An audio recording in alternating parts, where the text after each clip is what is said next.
Près de Montagnana, dans la province de Padoue, en Vénétie, dans le nord de l'Italie, la culture traditionnelle du millet s'est frayé un chemin parmi les grandes plantations de blé et de maïs. Ces céréales permettent la production d'aliments sans gluten.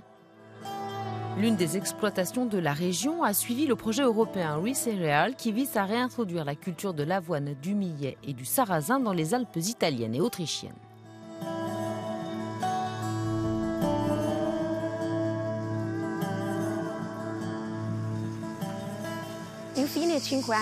Il y a 5 ans, nous avons converti l'ensemble de l'exploitation aux méthodes de production biologique.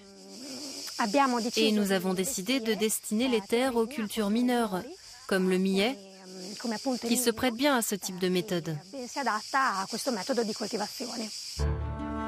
L'initiative ReCereal vise non seulement à renforcer la biodiversité en réintroduisant des cultures traditionnelles, mais elle s'inscrit aussi dans un projet scientifique.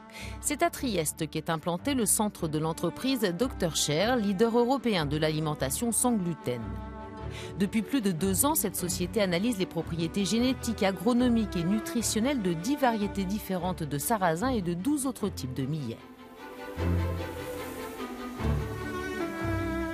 Le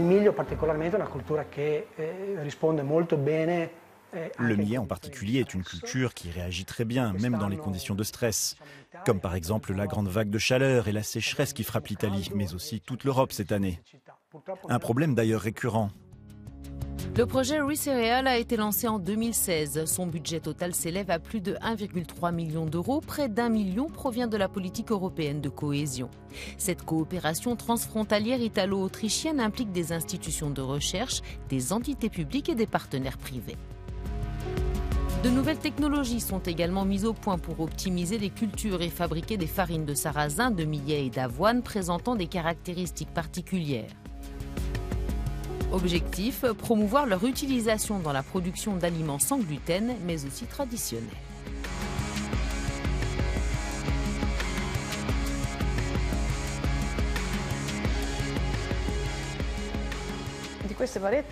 Parmi ces variétés, nous avons choisi celles qui avaient des caractéristiques très importantes, que ce soit au niveau agronomique, technologique, nutritionnel ou sensoriel, et nous poursuivons ce projet d'hybridation de ces variétés pour essayer d'avoir d'autres variétés encore meilleures à l'avenir.